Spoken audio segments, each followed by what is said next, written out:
নিরাপত্তা বিশ্লেষক কি আমি জানি না, এটা হলো তার একটা কমেন্ট। আর সেই নিরাপত্তা বিশ্লেষক কিভাবে হলো এটাও আমি জানি না।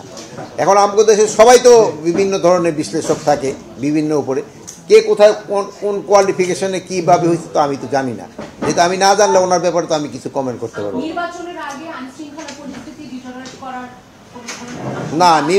আগে আইন শৃঙ্খলা পরিস্থিতি ডেটোরেট করার কোনো সম্ভাবনা নেই। আস্তে আপনি দেখতেছেন আইন শৃঙ্খলা পরিস্থিতি আস্তে আস্তে উন্নতির দিকে যাচ্ছে। কিন্তু একটা জিনিস হলো যে নির্বাচন যতই ঘনে আসবে সেই সময় ধরেন যে বিভিন্ন পার্টির ভিতরে মানে ধরেন প্রশাসন এইগুলি সংখ্যা বেড়ে যাবে। তারপরে ধরেন এই কি বলে এই যে সভা সমিতি এইগুলির সংখ্যা অনেক বেড়ে যাবে। যেহেতু নির্বাচনে দেখবেন যে প্রতিটা কনস্টিটিউয়েন্সিতে ৩টা-৪টা করে সভা হবে, এইগুলির সংখ্যা অনেক বেড়ে যাবে। আপনি যে বলছেন যে আইন শৃঙ্খলা পরিস্থিতি উন্নতির দিকে যাচ্ছে, তাহলে কি একসময় অবনতি ছিল? এটা কি বলতে চান? আমরা দেশে জুলাই মাসে যে সময় আমরা দায়িত্ব নিচ্ছি, এর আগে এটা তো আপনারাই বলছেন অবনতি ছিল, ওর থেকে তো উন্নতি গেছে। এই আমাদের এই ১-১.৫ বছরের চেষ্টা উন্নতির দিকে গেছে। গতকালকেও ছাত্র শিবির ছাত্রদল নেতাজি কলেজে মারামারি করেছে এবং সাংবাদিকের উপর হামলা হয়েছে। কোথায়, কটার সময়?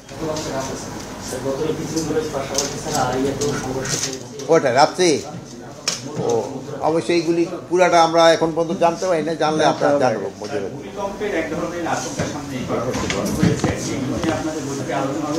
ভূমিকম্প সম্বন্ধে হলো ভাই, এটা সবার ক্ষেত্রেই আমাদের একটু সতর্ক। যেহেতু ভূমিকম্পের কোনো আর্লি ওয়ার্নিং অন্যান্য দেশে আছে কিনা আমি জানি না, বাট আমাদের দেশে ওইরকম কোনো আর্লি ওয়ার্নিং দিতে পারে না।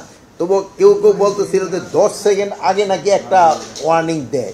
তো ওই অনেক দেশে নাকি ওরকম একটা অ্যাপ আছে যেটা 10 সেকেন্ড আগেই হয়। তা আমরা ওইটা চিন্তা ভাবনা করছি আমরা ওরকম একটা অ্যাপ খুলতে পারি কিনা যে 10 সেকেন্ড আগে দেয়। কিন্তু আমরা আগে শুনতাম যে পশু পাখি এরা নাকি ইন্ডিকেশন পেয়ে যায়, বাট আমাদের এটা নাই। তবে আবার অনেকে বলে যে একটা ভূমিকম্প হয়ে যাওয়ার পরে 1-1.5 ঘন্টার ভিতরে আর একটা হওয়ার সম্ভাবনা থাকে। বাট এইগুলি তো আমি তো এক্সপার্ট না এই লাইনে, এটা আমরা শেষ করতে দেন, হওয়ার সম্ভাবনা থাকে।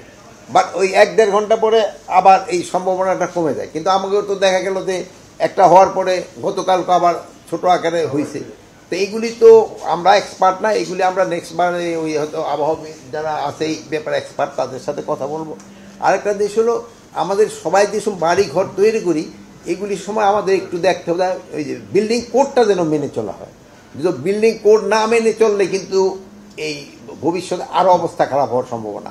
আরেকটা জিনিস হলো আমাদের থেকে জলাশয় টলাশয় ভরে ওখানে কিন্তু আমরা বিল্ডিং করে ফেলি, ওইগুলিও কিন্তু খুব একটা রিস্কি থাকে। প্লাস আমাদের দেখবেন অনেক সময় একটা জায়গা রাখা হয়েছে যেখানে এই যে আমি বললাম যে 1টা থেকে 1.5 ঘন্টা পরে আবার হইতে পারে বা এরকম একটা সম্ভাবনা থাকে বা দায়ী থাকে। কিন্তু ওই লোকজন গিয়ে কোথায় দাঁড়াবে, ওরকম আমাকে দাঁড়ানোর মাঠও নাই অনেক জায়গায়। এই সবগুলির দিকে আমাদের ভবিষ্যতে যেসব এই যে ইসের জন্য রাজুক সাজকরা যেসব প্ল্যান পাস করবে সেসব এইগুলির দিকে খেয়াল রাখতে হবে।